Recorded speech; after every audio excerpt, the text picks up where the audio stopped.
नमस्कार प्यारे बच्चों, मैं अश्विनी कुमार राय आप सभी का आपके अपने YouTube चैनल पर हार्दिक स्वागत करता हूं।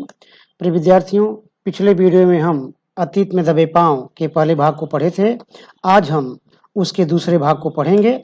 पिछले भाग को पढ़ते समय हमने पढ़ा नगर नियोजन की व्यवस्था, बौद्ध स्तूप, महाकुंड, कोठार, महाकुंड के आसपास के भवन, खेती तथा व्यापार। आज उसके आगे हम चलते हैं।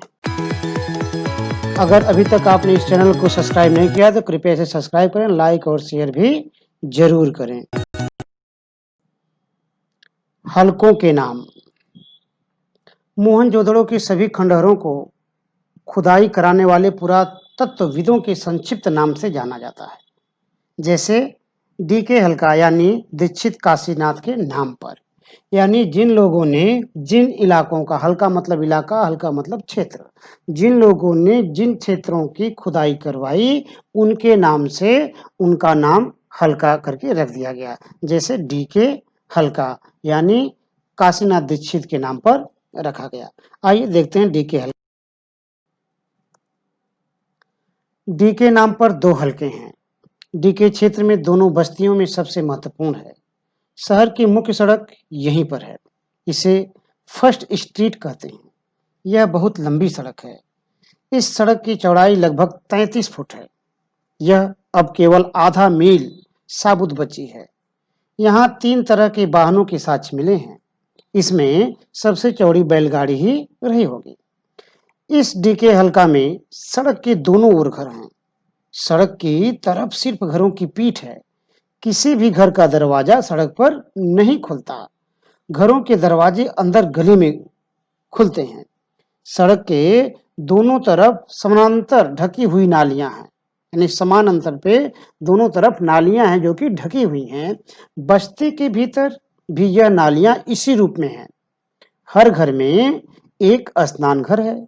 घर के बाहर हौद है जिसमें घर का गंदा पानी उस नाली के रास्ते से हौद में इकट्ठा होता है और फिर हौद का पानी मुख्य नाली में चला जाता है।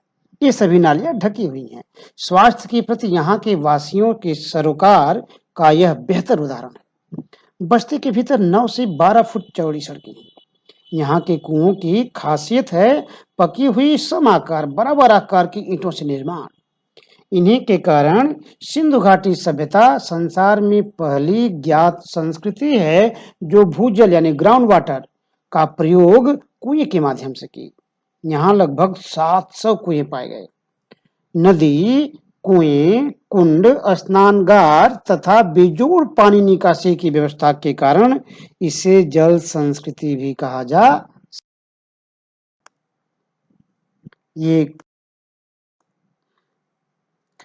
D.K. हल्का कहा गया था कि D.K. के नाम से दो हल्का, एक D.K. और एक D.K.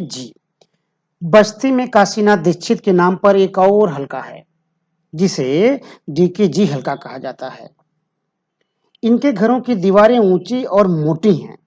अनुमान लगाया जाता है कि मोटी दीवारों पर दूसरी मंजिल भी रही होगी, क्योंकि कुछ दीवारों पर छेद है जो शायद दूसरी मंजिल उठाने के लिए सहतीरों की जगह हो। सभी घरों पर समरूप ईंटें 1:2:4 की हैं। हड़प्पा में पत्थरों का प्रयोग मामूली मिलता है। कहीं कहीं नालियां हैं वह अनगढ़ पत्थरों से ढकी हुई हैं। छोटे बड़े सब घर एक पंक्ति में हैं। अधिकतर घरों का क्षेत्रफल 30x30 फुट का है, 30x30 का। कुछ इनसे दोगुने तथा कुछ तिगुने भी आकार के हैं, लेकिन सबकी वास्तुशैली, सबका बनावट एक जैसा है। इसमें एक घर को मुखिया का घर कहा जाता है, जिसमें 2 आंगन और करीब 20 कमरे हैं। पक्की नालियों के सबूत। नीचे जाती हुई पक्की नाली। H.R. हल्का। इस हल्का का हेराल्ड हरग्रीव्स के नाम पर नाम रखा गया। इन्होंने 1924-25 में राखाल दास बनर्जी के बाद खुदाई करवाई। इस हल्के को सड़क 2 भागों में बांटती है। प्रसिद्ध नर्तकी शिल्प यहीं एक छोटे से घर में मिली थी। यह मूर्ति अब दिल्ली के राष्ट्रीय संग्रहालय में है। मोहनजोदड़ो के किसी घर में खिड़कियों या दरवाजों पर छज्जों का निशान नहीं मिलता, जिससे अनुमान लगाया जाता है कि उस समय यहाँ इतनी गर्मी नहीं रही होगी। नहर के अवशेष भी नहीं मिले।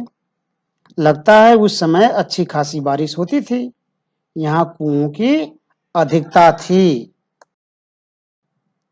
गली और गली में दोनों तरफ राजस्थान की याद। लेखक कहता है कि जब मैं मोहनजोदड़ो की गलियों में घूम रहा था, वहां के घरों को, खंडहरों को देख करके किस तरह से घर हैं लेकिन लोग नहीं हैं, तो मुझे राजस्थान की याद आ गई।